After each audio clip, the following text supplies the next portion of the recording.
Laudetur Jesus et Maria, in nomine Patris et Filii et Spiritus Sancti. Amen. Do il benvenuti a tutti, carissimi amici, a questa prima puntata di un nuovo ciclo di catechesi che avevo promesso agli amici fin dai primi di settembre, da quando c'è stata quella famosa diretta che, ahimè, ha fatto molto più rumore di quanto pensassi in maniera del tutto inaspettata. Comunque, avevo promesso allora che avrei poi cominciato un ciclo di incontri semplicemente per approfondire alcune questioni, per far comprendere il senso di tante cose che stiamo vivendo e che io stesso ho vissuto e che sto vivendo. E ho avuto come pensiero, per introdurre questo ciclo di conversazioni, di iniziare da una fotografia fattuale della realtà, perché uno degli strumenti essenziali per comprendere bene le cose, appunto, è cercare di fotografare la realtà per quanto possibile in maniera oggettiva, perché una volta che si fa questo tipo di operazione tutto poi diventa, diciamo, più semplice, perché si aderisce al principio di realtà e ci si può fare poi un po' di domande sulle cause, quindi come la realtà che viviamo è diventata quello che è, cosa possiamo farci, se possiamo farci qualcosa, e quindi come regolarci dinanzi a una realtà di questo genere. Quindi la puntata di questa sera si chiama La funambolica vita, una cosa del genere, di un parroco nella parrocchia di oggi. È chiaro che anche questo trae origine dal mio vissuto, e io qui, se ci sarà qualche confratello parroco che ascolterà queste cose, lo invito poi a scrivere nei commenti o a contattarmi, a farmi un'email, a dirmi se sono esagerato, se può smentire insomma le cose che ho dette o qualcosa del genere, perché effettivamente la realtà che oggi viviamo nelle nostre parrocchie generalmente è quella che cercherò di tratteggiare, sperando di non essere né troppo lungo e possibilmente anche nemmeno troppo pesante. Una persona che ha la vocazione al sacerdozio, è chiaro che quando viene nominato parroco, quindi quando entra in una parrocchia, ha l'argento vivo, quindi ha tantissima voglia di fare, soprattutto se è diventato sacerdote per vocazione. Quindi diventare sacerdote per vocazione significa avere la retta intenzione di agire per la gloria di Dio e la salvezza delle anime. Quindi credo che tutti i confratelli che hanno scelto il sacerdozio appunto per zelo, per amore, per vocazione, non certamente perché non avevano niente da fare, abbiano questo entusiasmo che, viva Dio, Dio lo benedica. È chiaro che, come tutti sappiamo, sempre gli entusiasmi si scontrano poi con il grigiore e con la severità di una realtà che è molto diversa dagli ideali e da quello che ci attenderemmo. Però il problema è che dentro la Chiesa oggi c'è una realtà che è parecchio fuori controllo e difficilmente gestibile. Con essa un parroco si trova a fare i conti e a un certo punto deve fare anche un pochino di conti e e trarre alcune conclusioni. Allora, io volevo fare una presentazione che va, capite, un po' come la vita umana, no, la vita umana va dalla data di nascita alla data di morte, diciamo così. La vita in parrocchia, diciamo così, parte dall'amministrazione dei battesimi, specialmente per un parroco, e termina con i funerali. Più o meno. Quindi cosa si trova oggi un parroco quando affronta questa realtà? A partire dal battesimo fino ai funerali. Io chiaramente non sarò esaustivo perché è impossibile, d'accordo? Però cercherò di dare qualche esempio al riguardo, perché ci sono battesimi, 1, catechesi per l'iniziazione cristiana, 2, sacramenti della comunione e della cresima per i ragazzi, delle confessioni anche per gli adulti, situazione delle parrocchie, rapporti con i parrocchiani, pastorale dei fidanzati, matrimoni, pastorale, diciamo così, degli adulti e funerali, esequie, pastorale degli infermi prima dei funerali, più tutto poi all'altro corollario di cose che girano intorno alle parrocchie. Io, specialmente da queste parti, ci sono l'ambito delle cosiddette feste patronali, che però insomma non so se tratterò anche questo argomento, essendo un po' marginale e non necessariamente universale, perché vabbè. Allora amici, è una situazione che, per come l'ho vissuta io, così appare. Sacramento del battesimo.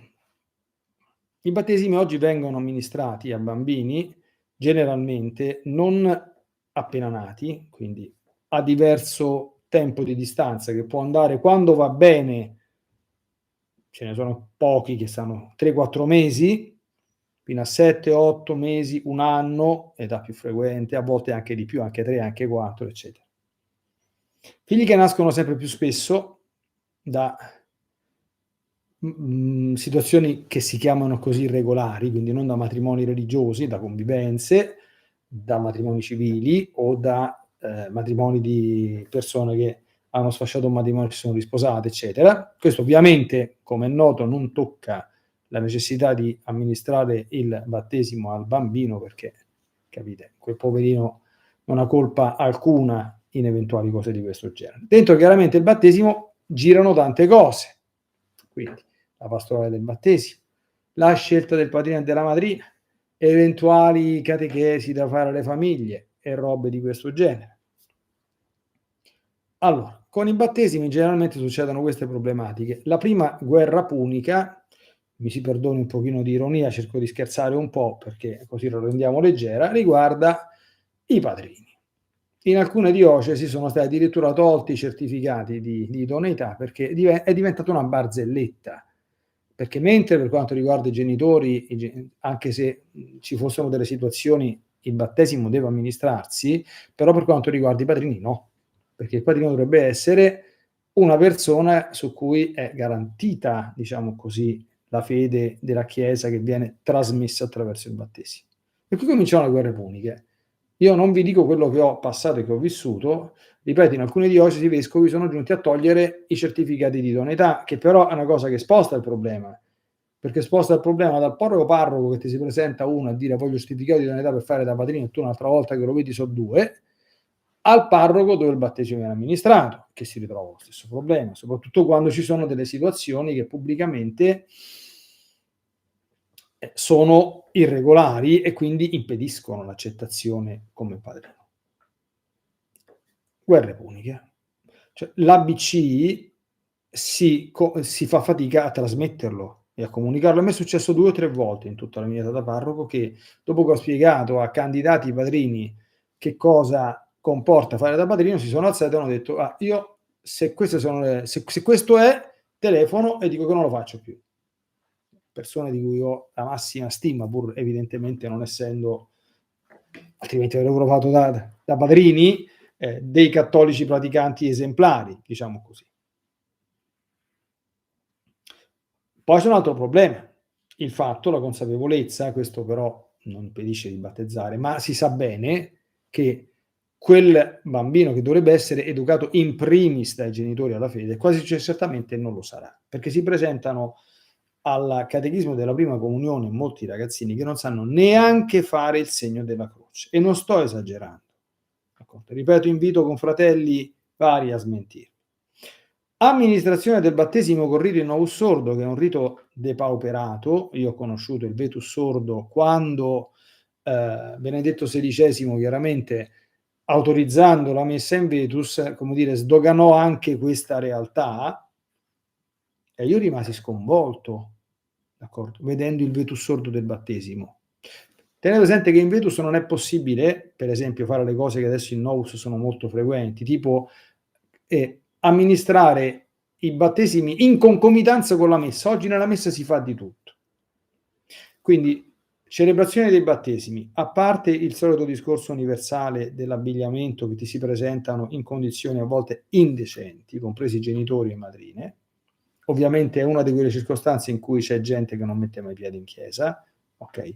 Specialmente quando vengono fatti durante la messa, baraonde, macelli, battimano, bambini sollevati, robe di questo genere, e consapevolezza che questo ragazzino, facciamo la pastorale per i battezzati, gli fai 5 incontri preparatori, allora sono cose che non servono assolutamente a nulla. Fonte di depressione, perché o quelli se ne vanno in una parrocchia dove queste cose non le fanno, oppure si stanno a sentire quei 5 incontri che ti viene la depressione a farli, perché tu vedi che parli di cose che a questi non gliene importa assolutamente nulla. Fanno questa cosa, chi ancora la fa, semplicemente per tradizioni che in qualche modo si trascinano, ma molta gente non li battezza neanche più i figli. Sapendo che tu li consegni poi in una situazione, perché certo che un figlio di una situazione irregolare devi darglielo il battesimo, però l'educazione religiosa sì, c'è il padrino, c'è la madrina, sì, si spera che poi vada in catechismo in parrocchia, ma qui si apre poi un altro problema. Guardate che per questi problemi io ho perso dei parrocchiani e sono successe delle rivolte. Per esempio, tanto non faccio nomi, chi si era messo in testa che voleva fare da padrino o da madrina il fratello o la sorella che convive a destra e a manca, tu gli dici guarda che io non posso, nessun problema, vai alla parrocchia vicina e tranquillamente te lo fanno, ok? Dopodiché si va in giro per la città o per il paese, a seconda di dove uno sta, a dire il parroco non ha battezzato mio figlio, quindi infamandoti in questo modo, d'accordo? E avendo sempre un povero parroco una possibilità abbastanza limitata di difendersi, perché c'è anche un discorso, anche se non ci sono segreti confessionali, come dire, c'è un minimo di privacy, no? Data del battesimo, quindi perché si fa il battesimo a 8-10 mesi? È perché devo fare il rinfresco, è perché devo al ristorante, è perché il padrino non può venire. Nel catechismo di San Pio X c'era scritto non oltre i primi 10 giorni di vita, ma soprattutto c'è un problema pastorale. A che serve il battesimo? Nella teologia attuale, il fatto che il battesimo è urgente e necessario per togliere il peccato originale non è che è un aspetto prioritario, perché adesso c'è la teologia della assemblea, della comunità. Perché i battesimi durante la messa? Perché in moltissime diocesi, anche nella mia da tantissimi anni, sono stati proibiti i battesimi in ospedale. Io sono stato battezzato in ospedale. A un certo punto è stato proibito. Perché? Perché col battesimo tu entri a far parte della comunità cristiana, quindi è un evento e quindi devi vivere il battesimo nella tua comunità, c'è questo mantra oggi, ok? Quindi in forza del mantra della comunità, che tu puoi venire battezzato a 8-10 mesi, non fa niente, d'accordo? Perché queste cose qui non fa niente. Ho raccontato tante volte che Padre Pio, che fu battezzato 12 ore dopo la sua nascita, piangeva quando raccontava questo episodio. Ok? E vacci a parlare con qualcuno che te battezza il figlio a 1 anno e mezzo perché deve fare rinfresco o perché c'ha il padrino che sta fuori e non può tornare prima. Non c'è speranza, se non in rarissimi casi. Ok? Mi fermo perché se no finisce il tempo e parliamo solo di questo. Sacramenti per l'iniziazione cristiana. È stato messo nel dimenticatoio il catechismo di San Pio X e soprattutto il catechismo in forma di vera scuola. Perché? Perché si è sostituita al concetto cattolico di fede. La fede per noi cattolici è una forma di conoscenza soprannaturale, di verità rivelate da Dio e insegnate dalla Chiesa, che tu devi fare tue e in base ad esse poi organizzare e disporre della tua vita in maniera ad esse conformi. No, adesso la Chiesa è un incontro, adesso la Chiesa è un'esperienza, per cui alcune conferenze episcopali hanno proprio bandito il catechismo di San Pio X, dicendo assolutamente no, bisogna trovare altre formule, altri sistemi. Ora, qual è la soluzione? Qual è l'esito di questi grandi prodigi? È che i ragazzini escono dal catechismo che non sanno assolutamente nulla. Uno. Quindi, e non hanno avuto nessuna grande esperienza di nostro Signore Gesù Cristo. Zero. In tutte le parrocchie, allora, guerre puniche per far andare i bambini del catechismo a messa la domenica.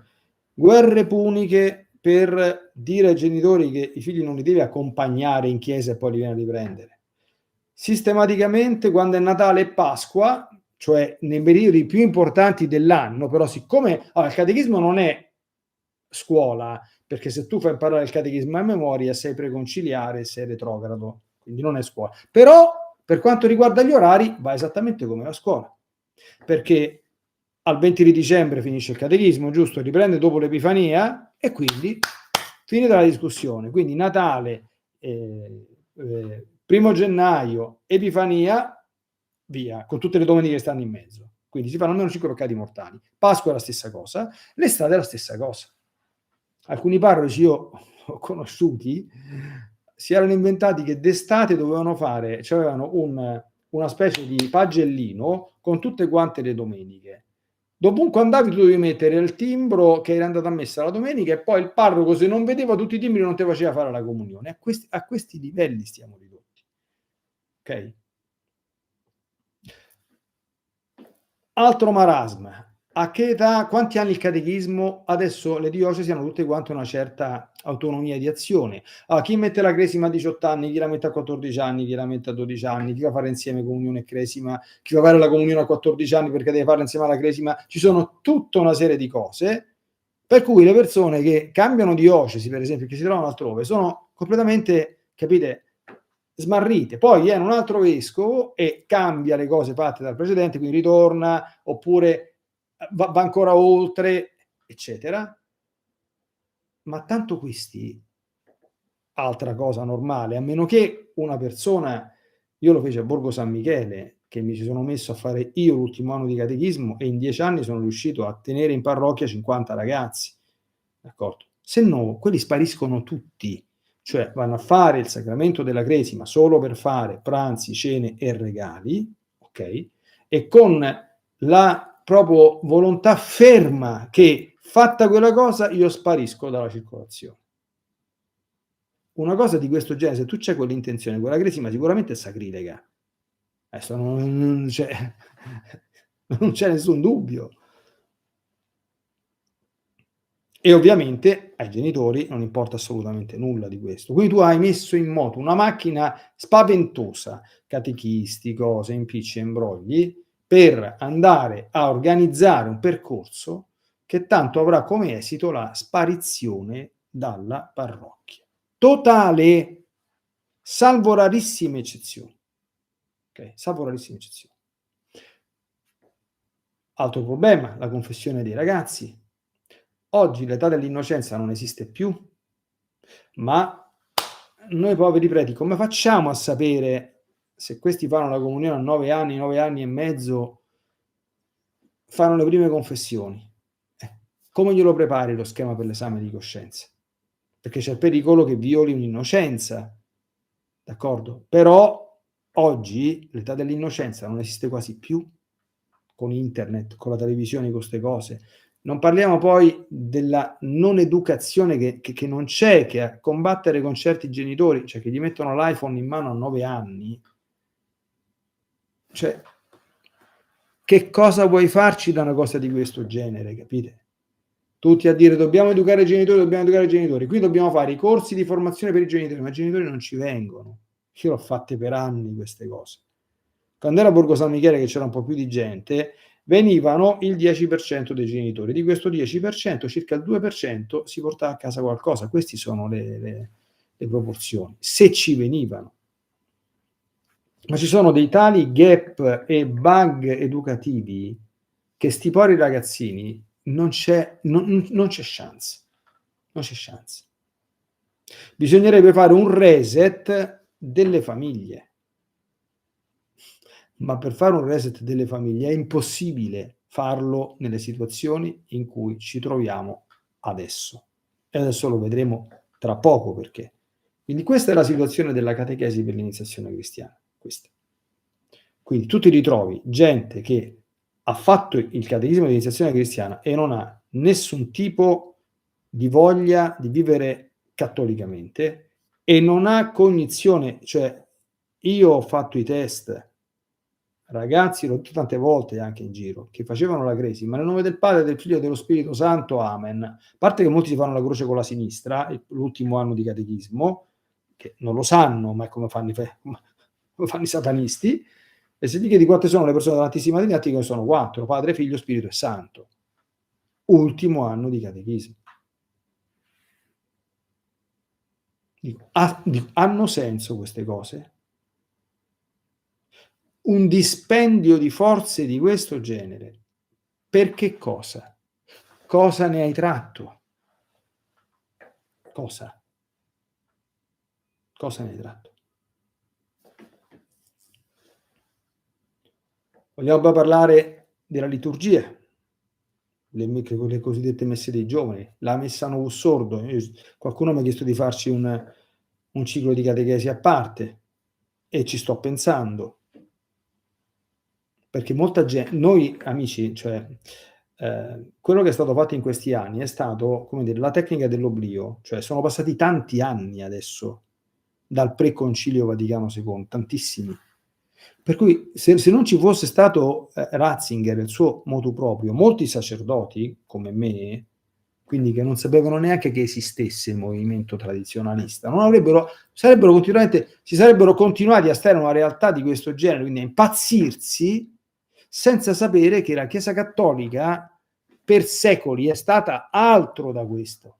Secoli, non una settimana, secoli. Io ancora adesso, cioè, tantissime cose non le ho mai viste, mai. Qualcuno ne sto vedendo adesso in giro, non le ho mai viste in vita mia. Non le ho mai viste in vita mia. La messa cantata, che è bellissima, ma perché per cantare la messa te la devi imparare, te devi studiare il gregoriano, se no non lo puoi fare. E queste cose un tempo si facevano in seminario, non dopo. La messa di oggi è completamente orizzontale. Ho già detto, unico rito in cui il sacerdote guarda in faccia la gente. È costruita come un evento comunitario orizzontale, lì dentro c'è anche qui la comunità. Sapete che alcuni teologi, anche teologi che hanno il ruolo dell'episcopato, hanno scritto nero su bianco che il soggetto celebrante, il vero soggetto celebrante della messa è l'assemblea. E per cui sì, giustamente il sacerdote sta lì, presiede, quindi guida il culto, ma chi celebra la messa è l'assemblea. Cioè, questo non c'è niente a che fare con la messa cattolica. Niente. La lingua volgare, cioè è un rito dove il contatto con il sacro, con il trascendente non c'è. Io ho sempre fatto prediche su prediche sull'andare a messa la domenica, che è peccato mortale non andarci, e lo ribadisco. Ma c'è qualcuno che dice che non va a messa perché andare a messa non gli trasmette nulla, ma non semplicemente da un punto di vista emozionale, emotivo, perché questo se non ti trasmette nulla ci vai lo stesso, ci vai, ma non ha nessuna forma di contatto con l'Altissimo. Sente, battimano, schitarrate, lingue italiane, prediche a volte fiume interminabili, retoriche.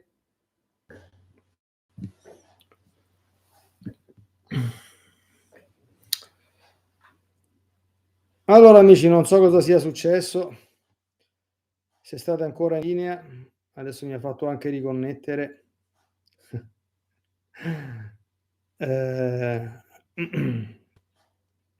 Guardate, io non ho parole, non so che dire, non voglio fare il diavolista,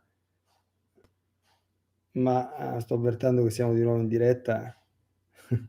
C'erano 300 persone collegate, stavo parlando della liturgia novus sordo, c'è stato un blackout in tutto il quartiere, cioè io ho aspettato di fare questa diretta per un mese abbondante, perché pur avendo il 5G non avevo ancora una connessione stabile da casa e mi dispiaceva se la connessione saltava o robe di questo genere. Non vi dico le difficoltà per montare una linea internet stabile, cioè incredibile, cioè un problema tecnico che non hanno risolto. Oggi, proprio oggi, pregavo tanto la Madonna, montano una soluzione alternativa, molto veloce, vado in diretta, blackout.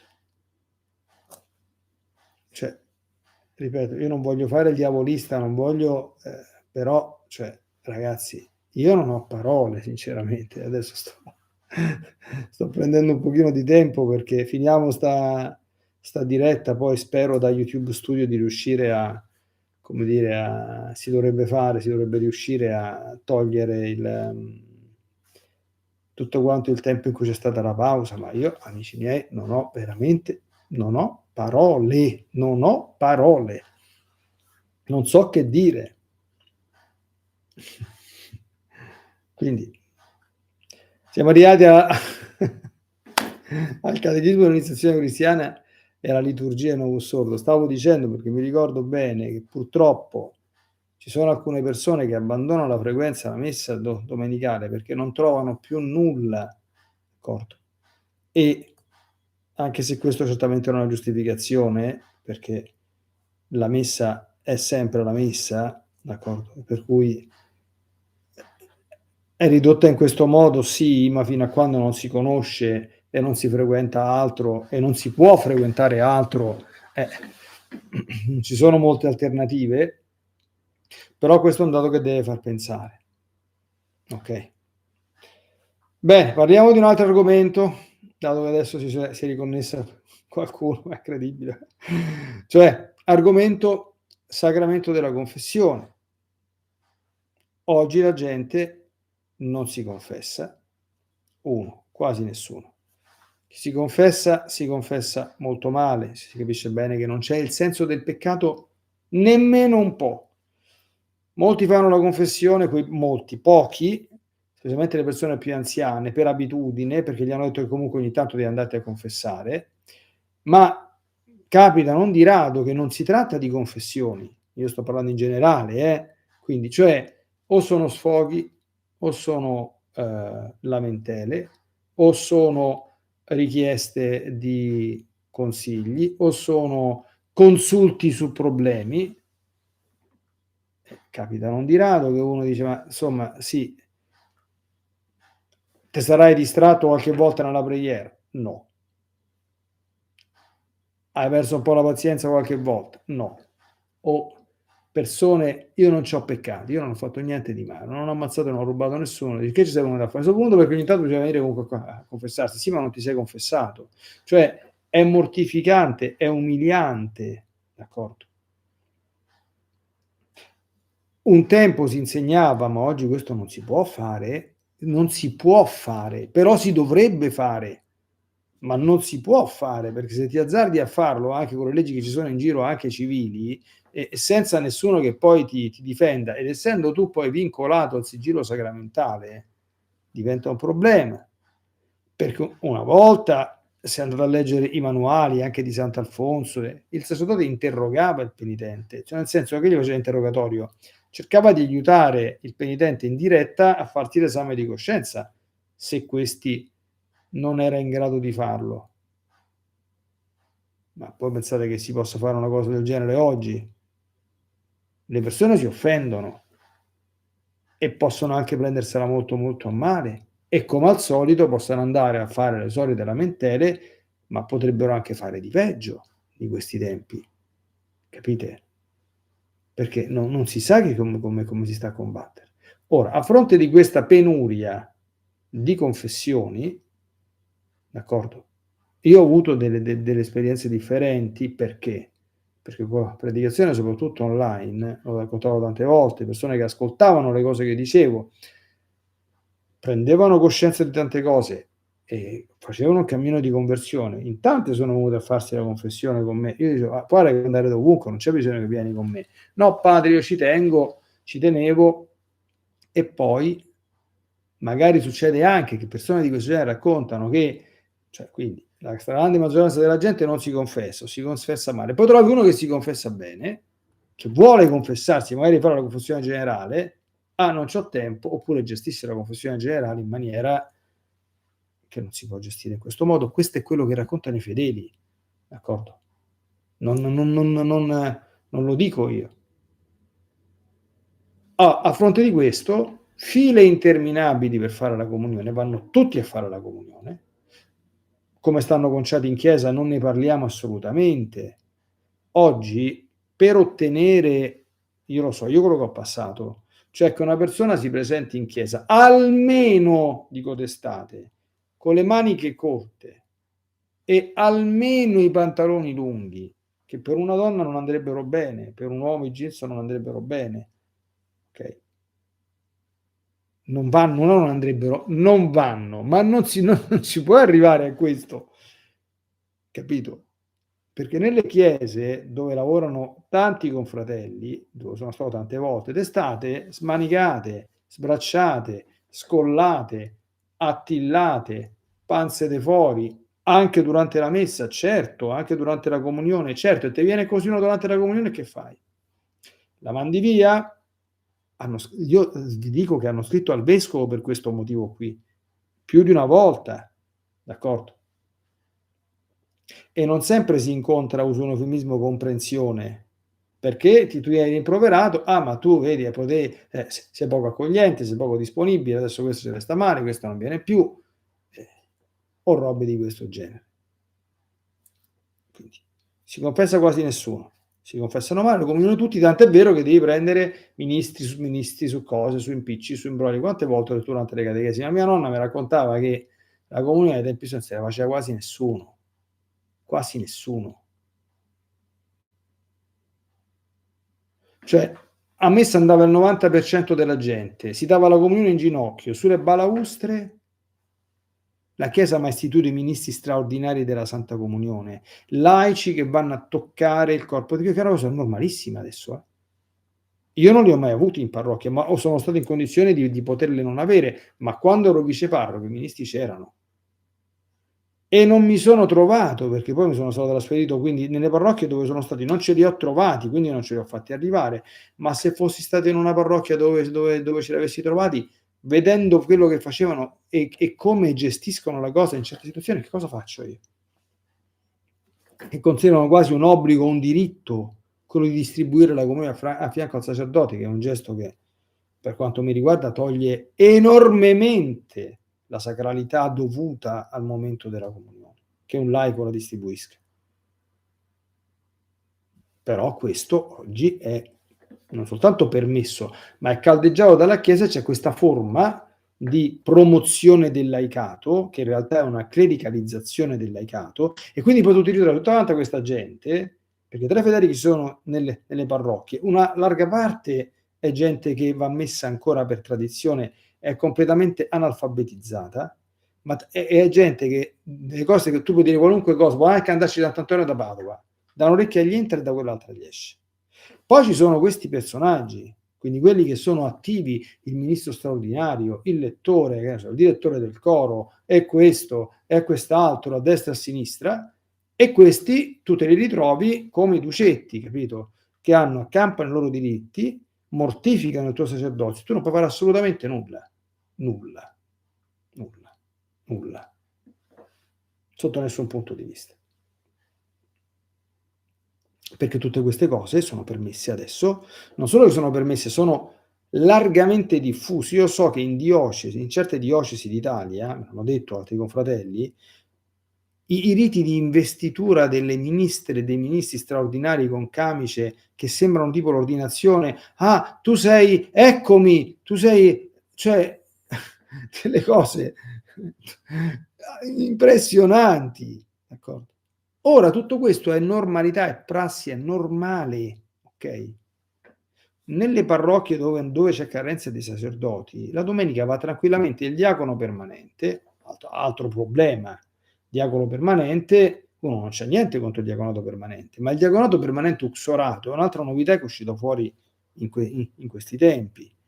I diaconi ci sono sempre stati nella Chiesa, ma nessuno non sono attestate la presenza di diaconi uxorati, salvo come era ai primissimi tempi, proprio ai tempi apostolici, che c'erano pure, secondo San Paolo, i vescovi sposati, insomma.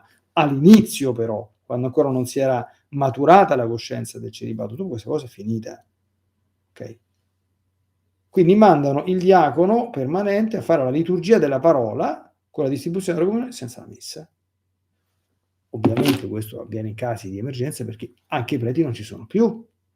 C'è carenza di vocazioni, ma perché c'è carenza di vocazioni?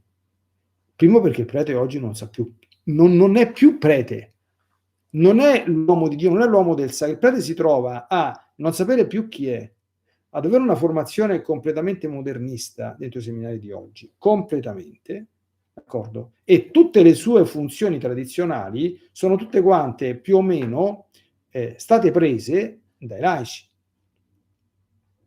quasi tutte. Adesso ripeto, il diacono permanente non celebra la messa, ma lo può sostituire perché fa la liturgia della parola senza la messa. Può assistere a un matrimonio, può assistere a un funerale il diacono permanente senza la messa, c'è nessun problema. Può fare i battesimi, d'accordo? Una volta li faceva il sacerdote, i battesimi, ok? Non può confessare, però può fare direzione spirituale. Ma tanto la confessione per un sacerdote è fonte di depressione ordinariamente.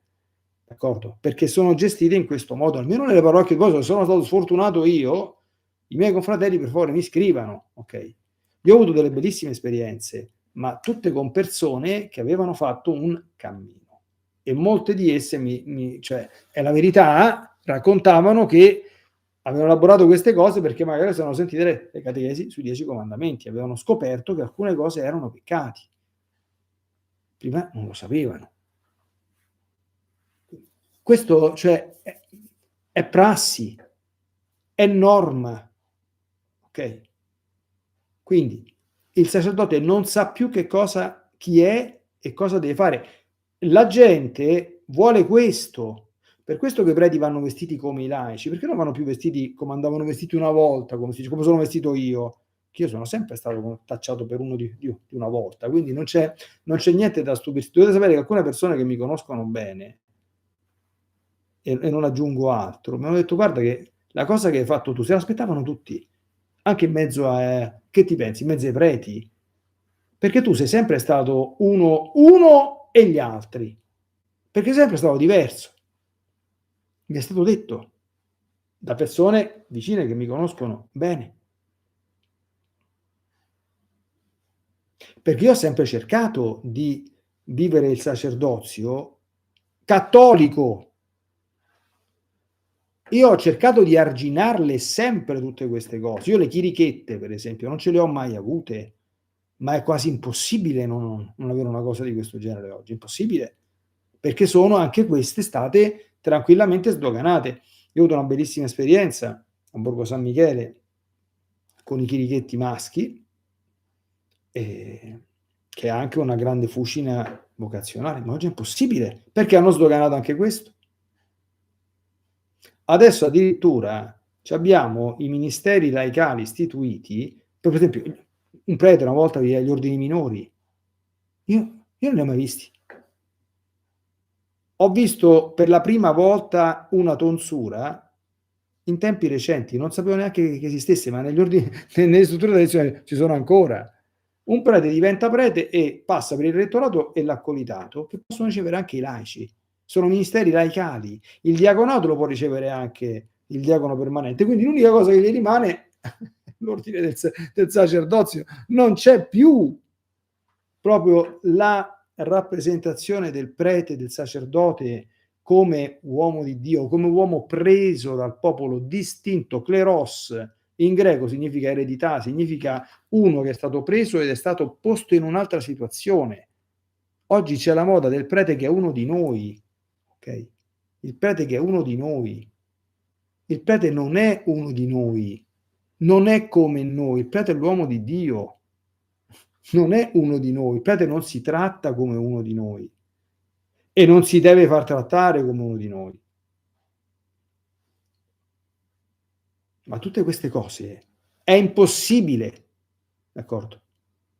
Io ricordo gli oratori successi in una parrocchia dove il finimondo un giorno, perché io dico, va bene, gli oratori non possiamo, tu devi sempre andare a ribasso nella chiesa di oggi, non puoi, capite? Cioè, San Giovanni Bosco ha fatto l'oratorio, certo ha fatto l'oratorio, ma San Giovanni Bosco allora funzionava, faccio l'oratorio così c'ho i giovani qui e poi me li porto in chiesa, me li porto a messa e poi li educo. Questo era, non è che aveva fatto l'oratorio per farli giocare e per fargli fare l'animazione, cioè che io mi devo mettere a fare l'animatore dei ragazzini a gratis, d'accordo? Ma adesso non lo puoi fare. Non è che tu puoi dire: "Tu vieni all'oratorio se vieni a messa la domenica". Dico: "Va bene, però almeno una struttura educativa, dico d'estate, questo si può ottenere, non di più, sempre al ribasso. Allora le femminucce coi bermuda e con le maniche corte. Non va bene, ma è quello che si può ottenere". Ah, oh, ti sono successe certe questioni dovunque sono stato, la sera a momenti me menano. O comunque in giro, tu fai entrare la gente in oratorio col burqa, dico: "No, col burqa no". Però non so se avete visto gli hot pants con cui vanno in giro le ragazzine, ma un parroco non può permettere che all'oratorio entri una ragazzina in hot pants con la panza de fuori, specialmente adesso che sono promiscui gli oratori. Quindi capite, c'è sempre il gioco al ribasso e non va bene neanche il ribasso, e non va bene neanche il ribasso, non va bene neanche il ribasso. È ingestibile la situazione.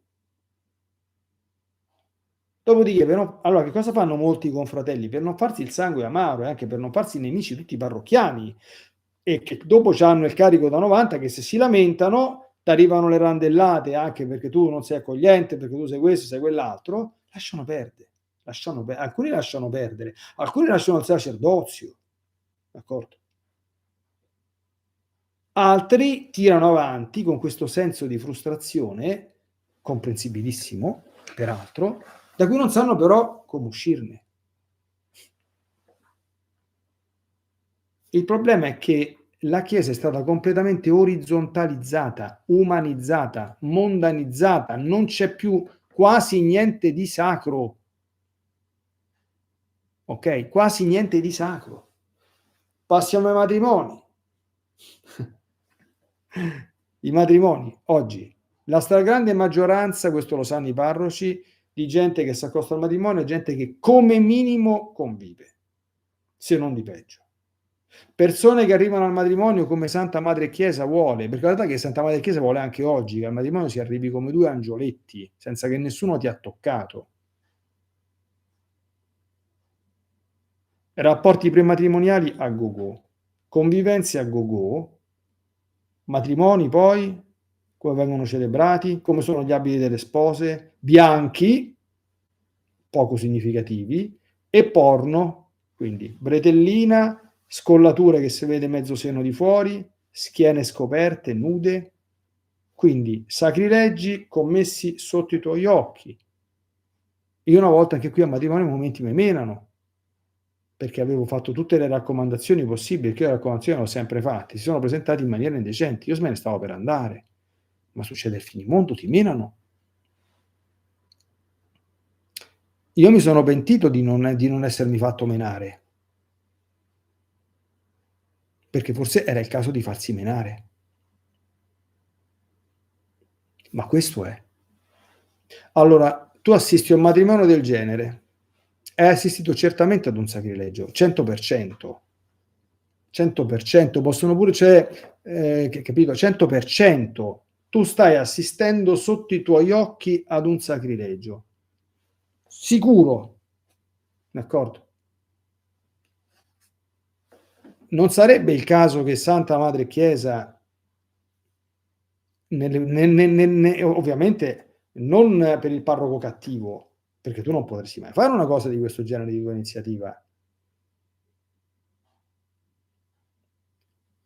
Non sarebbe il caso che dici, bene, tu vieni da una convivenza, ti vuoi sposare, benedetto sia il Signore, vuol dire che vuoi regolarizzare la tua situazione, hai fatto un cammino, ti sei convertito, va bene, però devi fare un cammino penitenziale e io questo te lo chiedo.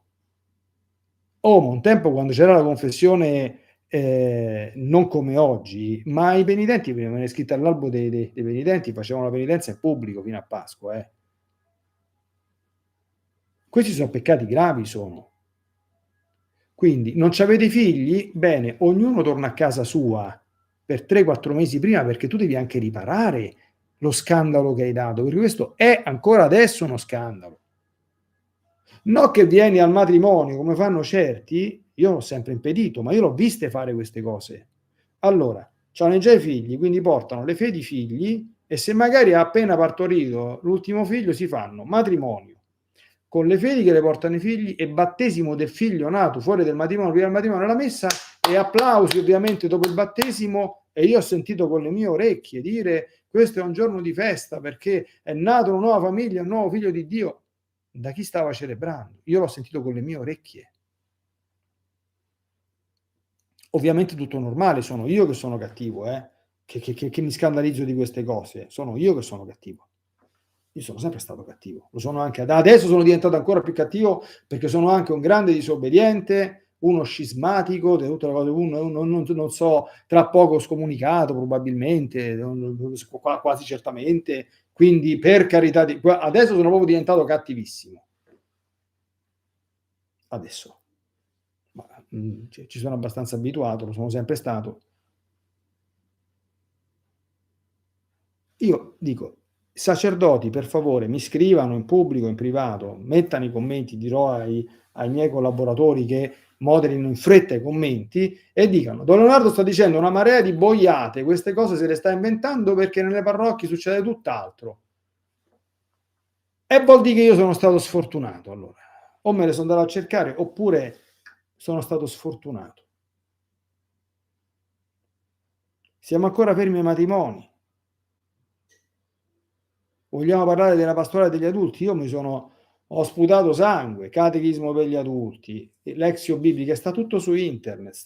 Guardate che le cose che ho fatto su internet, non lo so la gente che cosa. Adesso, da qualche anno a questa parte, sto lavorando su internet, ma i primi anni non era altro che registrare le cose che facevo per le persone reali, per tutti, e le mettevo online. Incontri biblici, catechismi per gli adulti a go-go, d'accordo? Incontri sul Vangelo della domenica, ore sante d'adorazione, incontri con i genitori, non mi ricordo che altro ho fatto, hanno fatto qualcun altro, non me li ricordo più, ok? Vabbè, post-cresime, e poi tutte le catechesi sulla di buon consiglio, cioè, ma esiti, chi ci veniva? Quasi nessuno, perché alla gente non interessa oggi. Le parrocchie sono fatte così, c'è il cattolico medio che fa messa la domenica per abitudine e ti dice tu non mi devi rompere le scatole. E a me l'ho detto tante volte, se cominci a parlare di peccato e di inferno, di cose di questo genere, mi mandi per storto la domenica, quindi taci. Chi te ci ha mandato qua a rovinarmi la vita? E scappa e cambiano parrocchia, ok? Ma io non voglio fare la vittima per questo, per carità. Dico, ma scusa un attimo, ma io di che cosa ti devo parlare?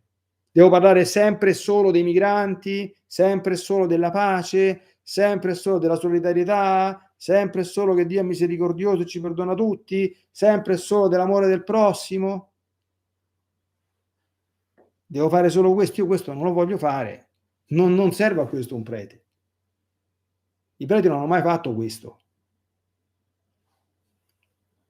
hanno fatto altro, perché questo non salva le anime, io devo salvare le anime dall'inferno, a questo serve un prete, a salvare le anime dall'inferno. Vogliamo parlare dei funerali? O meglio, della pastorale dei malati? Io ho sempre di persona, tranne agosto di quest'anno e agosto dell'anno scorso, portato personalmente la comunione i primi venerdì del mese. Non ho mai mandato un ministro straordinario né un diacono, l'ho sempre fatto io. Ok, quindi so di quello che parlo. Ma anche qui, per esempio, molta gente non chiama il sacerdote. Specialmente nei paesi, sembra che sia una vergogna che il sacerdote viene a portare la comunione a casa. Ma molta gente, come dire, gli porti la comunione perché sono i figli o i familiari, ma tu capisci che tu gli stai portando la comunione, ma non è che gliene importi un granché. Non solo, giri a piedi col Santissimo Sacramento, io lo portavo nella teca, io so, non le ho mai viste queste cose, neanche io, che una volta, quando il sacerdote girava col Santissimo Sacramento, c'erano i chierichetti, col campanello, con l'ombrellino, col velo merale. Cioè tu giri con la pisside e la gente ti si mette a parlare, ti saluta, tu non dovresti salutarli, ma se poco poco ti azzardi a non rispondere al saluto, il parroco non saluta, mica capiscono che c'è in mano Gesù Cristo e non ti puoi mettere a parlare con le persone in quel momento. E io andavo in giro, almeno questo, con la talare, con la cotta e con la stola e col cofanetto col Santissimo Sacramento in mano, quindi si capiva. Niente. Buongiorno Dollonà. E se tu ti azzardi a non rispondere buongiorno, ecco, il parroco non saluta. Tanto per dirne. La gente, salvo rare eccezioni anche qui, non gli interessa che gli porti la comunione. Lo dico io. Pochi, non tanti.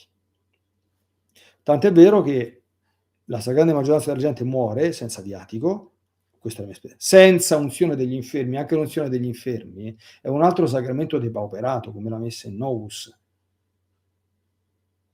È un altro sacramento depauperato, perché rispetto all'estrema unzione tradizionale non ci sono parole, come il battesimo e come la messa in novus. Ma non lo prende quasi nessuno. L'ordo commendationis anime, anche in forma ridotta, anche quello perché è stato centellinato, quasi nessuno. La gente muore, devi suonare la campana. Funerali di gente che, allora, la stragrande maggioranza, mai vista in chiesa, vita cristiana zero, sacramenti prima della morte zero, e poi c'è il rito nuovo delle esequie nuove, che è proprio veramente qualche cosa. Io sono stato sempre in estrema difficoltà. Tutte le preghiere che danno quasi per scontato che quest'anima sia salva andrà in paradiso e risorgerà all'ultimo giorno. E anche la liturgia, non soltanto le prediche che fanno i preti, d'accordo? Che l'inferno non ci va nessuno, nel purgatorio nemmeno, perché stanno tutti in paradiso. E tu stai facendo i funerali di gente che purtroppo mai messo piede in chiesa, mai.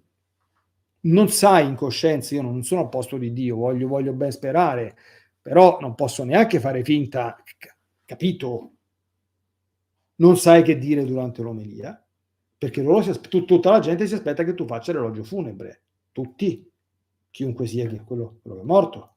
E poi vogliono parlare al termine del funerale, guai a te se non li fai parlare. E io ho cercato di arginare anche questa cosa, nel senso che accompagnavo il feretro fuori e portavo il microfono fuori, almeno fuori, con tutti quanti quei discorsi, insomma, che si fanno in quelle circostanze che non si possono fare in chiesa. Guai a te se non lo fai, eh. Tu sei senza cuore, tu manchi alla carità, sempre le stesse cose. Nel nuovo rito addirittura è prevista, non parliamo, i morti si vanno quasi tutti a far bruciare, quasi tutti no, ma la metà sì, siamo al 50% per quanto riguarda la mia esperienza. E sono addirittura previste nel nuovo ordus delle esequie il rito con l'urna cineraria. A me, grazie a Dio, non è mai capitata una cosa del genere. Ma io l'avrei fatto un funerale davanti all'urna cineraria. A me qualche confratello mi ha detto che l'ha dovuto fare, ma io non ce l'avrei fatta. Le cose sarebbero peggiorate prima.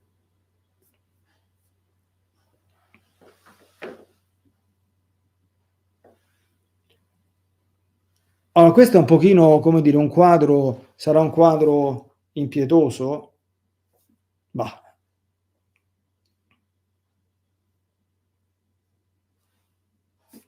Questo è quello che ho vissuto. Allora, è chiaro che tu vivi dentro questa realtà. Che cosa puoi fare dentro questa realtà? Io l'ho fatto per tantissimi anni. Resisti, soffri, abbozzi e cerchi, perché dentro questa realtà c'è una minoranza evidentemente di persone che comunque fanno un cammino, c'è una piccola minoranza. Fanno un cammino, poi però attenzione, quando tu te ne vai, che cambia parroco, bisogna vedere se quel cammino che hanno fatto non viene completamente azzerato. Qualcuno scrive nei commenti battono le mani.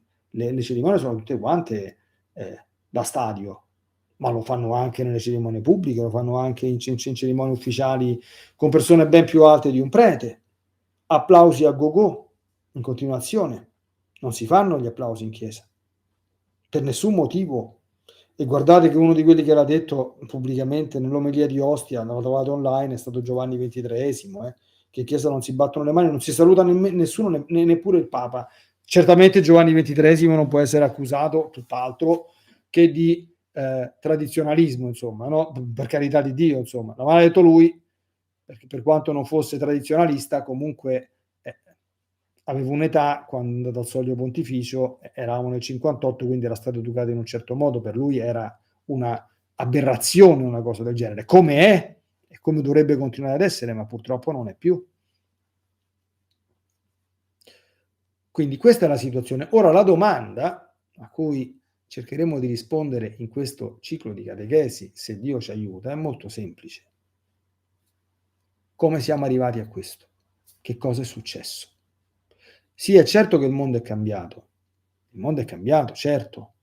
La Chiesa ha cercato di dare delle risposte, facendo delle scelte, per cercare di recuperare qualcuno. Ma la domanda è questa, perché questo è il tentativo fatto. Tu recuperi qualcuno cercando di diventare come lui, o recuperi qualcuno rimanendo te stessa e dicendo a quel qualcuno: guarda, fratello mio, sorella mia, io ti porto un messaggio diverso da quello che tu vivi. È un messaggio impegnativo, è un messaggio di conversione. Guardate che molta gente, io questo l'ho già fatta amare esperienza, molta gente che si avvicina al cosiddetto mondo della tradizione. Dire mondo della tradizione è una cosa che non si dovrebbe neanche dire. Non si dovrebbe, cioè, perché compare il termine tradizione? Perché è comparso il modernismo. Perché la tradizione non è altro che il tentativo di custodire la Chiesa cattolica e la fede cattolica di sempre, così come è sempre stata, d'accordo? Dagli assalti del modernismo che cerca di cambiarla e di alterarne la struttura, e c'è riuscita in parte a farlo, d'accordo? Perché i sacramenti nuovi ci stanno, le liturgie nuove ci stanno, e sono quantomeno oggettivamente depauperate, cioè, capito? Io già hanno preso alcuni provvedimenti contro me, posso prendere tutti i provvedimenti che vogliono, ma è oggettivo, d'accordo, che il sacramento del battesimo in novus rispetto al vezzo è depauperato. Puoi fare nome e cognome di tutte quante le cose che hanno tagliato e tolto o addolcito. Ci sono gli studi che sono stati fatti. Ok? Quindi bisognerebbe dire semplicemente cattolici, ma io tra poco non potrò manco più dire che sono cattolico, insomma, perché se dovessero prendere altri provvedimenti non posso dire neanche che sono cattolico, forse non posso dire neanche che sono un prete. Vabbè, insomma. Quello non te lo può togliere nessuno, però per dire, capite, sono dei controsensi, ma c'è gente che si avvicina al mondo della tradizione semplicemente perché gli piace la messa in vetus. Per carità, la messa in vetus è come dire, è un'esperienza di cielo, di paradiso, veramente. Però devi stare attento, perché la fede cattolica, la Chiesa cattolica, non è solo la messa. La messa ti insegna come si tratta con Dio, che Dio si tratta da Dio, che Dio si adora, che a Dio gli si offrono i sacrifici di espiazione e di riparazione. Il Figlio l'ha fatto per noi, ma tu devi imparare a farlo. La nostra vita deve diventare un sacrificio vivente, santo e gradito a Dio, dice il Signore, per mezzo di San Paolo. C'è molta gente che tradizione, dopo quando comincia a dire, ma però vivere la fede in maniera tradizionale, sei giovane, queste sono le regole. Sei sposato, queste sono le regole. Sei prete, queste sono le regole. Sei religioso, queste sono le regole. In questa circostanza, queste sono le regole. Questo si può e questo non si può. La domenica puoi fare questa cosa, non puoi fare quest'altra cosa. A messa si va vestiti in un certo modo, d'accordo? È meglio, se possibile, fare l'educazione differenziata fra i sessi. Questa è un'altra cosa che se la vai a dire oggi, si stracciano le vesti, apriti cielo. Possono stracciarsene quanto vogliono, ma la promiscuità non sarà mai un bene oggettivo. Non lo è.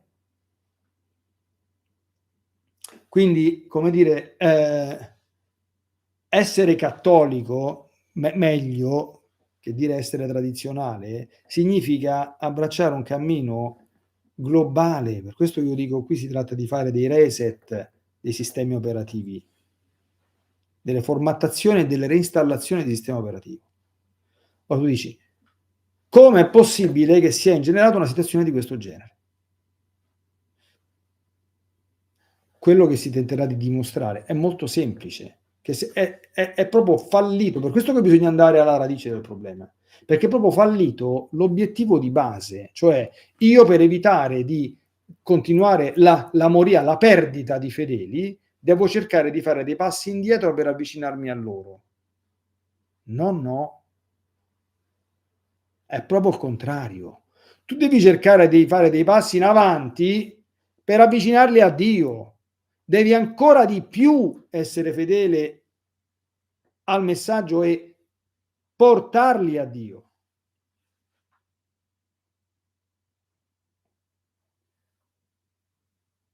Questo è il grande errore, che è l'errore del modernismo. La Chiesa deve adattarsi alle mutate circostanze storiche, deve rispiegare i dogmi, che non è rispiegarli, ma è alterarli spesso e volentieri, eccetera, eccetera, eccetera. Questa cosa non va bene, cioè le soluzioni che non vanno alla radice sono tutte situazioni o di comodo o di circostanza o palliative. Quando tu hai un tumore non devi intervenire sulle metastasi, tu devi andare a intervenire sul tumore, e un medico è bravo se il tumore lo sa individuare e non interviene sulle metastasi. La situazione attuale è metastatizzata, ma se non vai a incidere e ad avere il coraggio di rivedere le scelte di fondo che sono state fatte e che poi hanno caratterizzato tutto questo tempo, non si può fare altro che andare peggio. Lo vedremo nel corso del tempo. La sinodalità, che oggi è il mantra dominante, non è altro che l'ultimo tassello di una cosa che è nata col Concilio Vaticano II, che è la collegialità. Adesso non so dove ci porterà. Io quando inizio un ciclo di catechesi so dove parto, ma non so dove arrivo. Ho sempre fatto così. Ho le idee, ovviamente, di quello che dovrò fare, però so bene che poi ci sono gli assettamenti che nostro Signore suggerisce in corso di via. Però questo è il punto. E questo è anche il motivo che mi ha mosso a fare le scelte che ho fatto. Cioè, se tu continui a muoverti dentro un sistema che non funziona, oltre che una marea di frustrazioni, che quelle uno se le tiene, ma è come se tu versi l'acqua dentro un secchio bucato. È un lavoro mastodontico che produce quasi nulla, perché è impossibile, perché comunque è limitante, è limitato. Quindi chiudiamo in nomine Patris et Filii et Spiritus Sancti, Amen, Laudetur Iesus et Maria.